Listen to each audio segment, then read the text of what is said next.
मान हो कोई भी हो, मैं कोशिश कर रहा हूँ कि जो रसूलुल्लाह ने जो हमें रास्ता दिखाया है वो रास्ते पे चलूँ, थोड़ी सी कोशिश कर रहा हूँ। तो मुझे मुसलमान और नॉन मुसलमान नजर ही नहीं आता, मजलूम नजर आता है। साहब का कंट्रीब्यूशन, मुगलों का कंट्रीब्यूशन। अगर सर वक्त की बात करें तो क्या नीतीश बाबू, चंद्रबाबू नायडू आएंगे आप लोगों के साथ, उम्मीद है? नहीं, उनके ऊपर बहुत बड़ा दबाव है, ईडी का, सीबीआई का, इनकम टैक्स का बहुत बड़ा दबाव है। दिल से तो वो हमारे साथ है, दिल से बहुत सारे लोग हमारे साथ हैं, लेकिन अगर जन आंदोलन बड़ा होगा तो वो खुल के नहीं आएंगे। अभी जन आंदोलन छोटा है, इसलिए वो लोग ईडी और सीबीआई के डर में है, ऐसा मुझे लगता है। तो क्या उनके हर चीज में प्रभाव पड़ेगा, लेकिन सबसे बड़ा प्रभाव पेपर बैलेट से चुनाव ना होने का है। मैं फिर आपको बता रहा हूँ, पब्लिक वोट नहीं दे रही है, कोई वोट नहीं दे रहा मोदी जी को और अमित शाह जी। कैसे जीतते हैं? सही बात, मशीनों से चुनाव में वोट चुराने की मशीनों से चुनाव जीतते हैं। सर, आप लोगों का अगला प्लान क्या होगा? आज प्रोटेस्ट हो गए। नहीं, आज तो मैं मुबारकबाद देने आया हूँ जिन लोगों की मैं थोड़ी तनकीद करता था जिनके ऊपर। अगर कोई अच्छा काम किया है तो मैं इसीलिए आया हूँ यहाँ, और अभी मुझे करकटुमा भाग के फिर जाना है। मैं फिर भी आया हूँ टाइम निकाल के। ये एक सॉलिडेरिटी, इत्तेहाद की मिसाल है। मेरी किसी से जाती लड़ाई है ही नहीं। कोई अच्छा काम करेगा मैं उसकी तारीफ करूंगा, कोई बुरा करेगा मैं बुराई करूंगा, सीधी सीधी बात। तो आप भी चाहते पारदर्शिता है? बिल्कुल, मैं चाहता हूँ पारदर्शिता है, बिल्कुल आए, लेकिन ये तो वही तो कर रही है मोदी सरकार। ये झूठ बोल रहे हैं ना। सबसे बड़ी देखिए, मोदी जी का मैं क्या बोलता हूँ, एक ही वादा है, वो कभी सच नहीं बोलेंगे, वो हमेशा झूठ बोलेंगे, एक ही वादा है उनका। अगर मोदी जी कुछ भी बोल रहे हैं तो उसका उल्टा करें, यही तो बात है। अगर पारदर्शिता कह रहे हैं तो पारदर्शिता नहीं है। बताए किस सेक्शन में पारदर्शिता है? सब में। इसमें सजा कम कर रहे हैं। हम कह रहे हैं उम्र कैद करो वक्फ की जमीन चुराने वाले की, और ये कह रहे हैं कि हम और कम करते हैं सजा, जो 3 साल की 2 साल की थी उसे भी कम कर रहे हैं। चोरी होती है क्या जमीन? बिल्कुल होती है, इसमें कोई शक नहीं है। चोरी करने वाला जमीनों, हर व्यक्ति जो भी बेईमान है, अब देखिए मुसलमान भी बेईमान हो सकता है। पर्सनल लो बोर्ड चोरी कर रहा है जमीन, बहुत सारे लोग उसके। ये देखिए, ये तो इन्वेस्टिगेशन का विषय, आज मैं उस पर टिप्पणी नहीं करना चाहता। इन्वेस्टिगेशन होगी, जो करेगा वो पाएगा, क्योंकि ये इस दुनिया में फैसला नहीं होना इसका, इसके बाद भी एक दुनिया है, वहाँ भी फैसला होना है। तो यही तो कह रही है सरकार, जो चोर है वो पकड़े जाएंगे। उसकी सजा कम करें या बढ़ाएं? सरकार करे उम्र कैद, मैं उसका सपोर्ट करता हूँ। सरकार को पता, सब पता है उन्हें कि जो डीसी होता है उसके हाथ में नहीं देना चाहिए, लेकिन ज्यादातर लोगों को वक्फ का जो अभी का कानून है ना, क्योंकि इसमें हमने बनाने में भी बहुत बड़ी रोल अदा किया था, जो आज का कानून है, अब ज्यादातर लोगों को पता ही नहीं है। जो दिल्ली जो आज का कानून है, हिस्स प्रॉपर्टी थी जिनका जिक्र आप भी करते हैं, सरकार कह रही है वो सरकार की प्रॉपर्टी है। मैं 123 का कभी जिक्र नहीं करता। 123 तो 123 है, 1023 से ज्यादा प्रॉपर्टीज दिल्ली में है। दिल्ली में 1023 से ज्यादा प्रॉपर्टीज होंगी कम से कम। 123 तो वो हैं जो नजर आ रही हैं, जिसके ऊपर झूठा हमला किया जा रहा है। इसके अलावा हजारों प्रॉपर्टीज और हैं, अभी असलियत तो सामने आई नहीं है ना।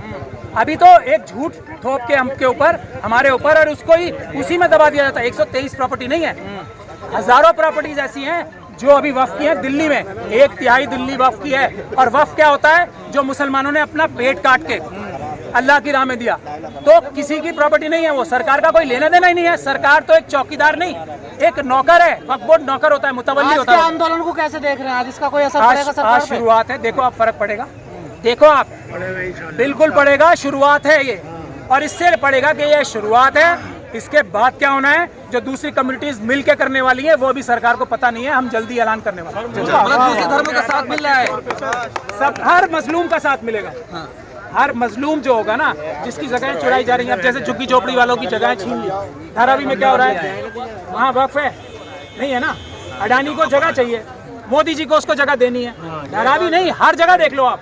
अब वक्फ के पास, क्योंकि देश की सबसे ज्यादा प्रॉपर्टीज हैं, ये भी लोगों को नहीं पता, सबसे ज्यादा प्रॉपर्टीज वक्फ के पास। 2500 रुपए के ऊपर कुछ बोलना चाहोगे? हाँ, बिल्कुल बोलना चाहूंगा। मोदी जी ने बोला था ना, कभी नहीं होगा। सिलेंडर भी बोला था, कभी नहीं होगा। होली में हो ही नहीं सकता। सरकार कह रही है कि एक ही, मतलब कुछ लोग कह रहे हैं कि एक ही खानदान को व्हाट्सएप से एक ही लोग वोट पर अरे आम मुसलमान को फायदा नहीं मिल रहा। एक गरीब मुसलमान को कुछ नहीं मिल रहा। बिल्कुल, काफी हद तक ये बात सही है। तो फिर आप विरोध क्यों कर रहे हैं? मैं विरोध इसलिए कर रहा हूँ कि सारा अडानी को दे देंगे।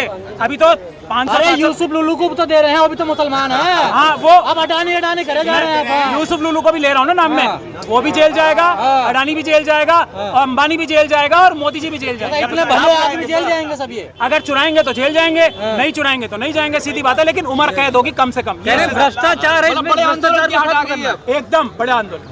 की तरह होगा, उससे भी बड़ा होगा।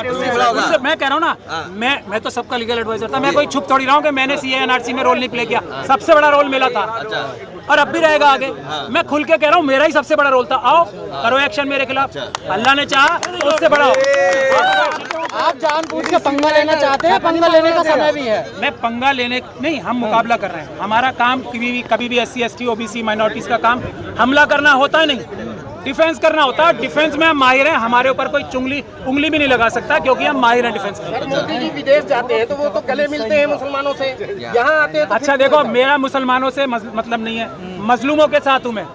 मुसलमान हो कोई भी हो, मैं कोशिश कर रहा हूँ कि जो रसूल अल्लाह ने जो हमें रास्ता दिखाया है वो रास्ते पे चलूँ, थोड़ी सी कोशिश कर रहा हूँ। तो मुझे मुसलमान और नॉन मुसलमान नजर ही नहीं आता, मजलूम नजर आता है और जालिम नजर आता है, तीसरी चीज नजर नहीं आती। आप मदनी जी के साथ नहीं है? हर उस आदमी के साथ हूँ जो हक के साथ है, जो हक के साथ है, जो उम्र कैद के लिए तैयार है, जो सारी प्रोसीडिंग वक्फ की वीडियोग्राफी कराना चाहता है, जो ये चाहता है कि वक्फ बोर्ड के मेंबर आम मुसलमान वोट दे के आए, जैसे SC ST OBC भी अपने अपने बोर्ड बनाए, वो अपने वोट से जीत के दे के आए। मैं उसके साथ हूँ, मैं हर उस आदमी के साथ हूँ जो बेईमानी रोकना चाहता है, बेईमानी करना चाहता है, चाहे कोई भी हो। मेरा खुद सगे रिश्तेदार होंगे तो मैं उनके भी। आप पे आरोप है कि आप लोग अफवाह फैला रहे हैं कि जमीन छिन जाएगी सारी जमीन तो हर वक्फ बोर्ड की वेबसाइट पे जाके देख लीजिए। आज मैं बताना नहीं चाहता, 80% 75% लुट चुकी है, छिन चुकी है। अभी तो वापस लेने का टाइम आया। मैं सरकार का एक ही चीज के लिए शुक्रिया अदा कर रहा हूँ, RSS और BJP का। उन्होंने सोए हुए शेरों को जगा दिया, और जितने शेर थे जो अलग अलग जंगलों में थे, जैसे SC ST OBC और सिख क्रिश्चियन बौद्ध, उन सबको एक साथ जगा दिया। सब एक साथ होके जो पैरासाइट्स हैं उनको खत्म करेंगे, ये मुझे पता है।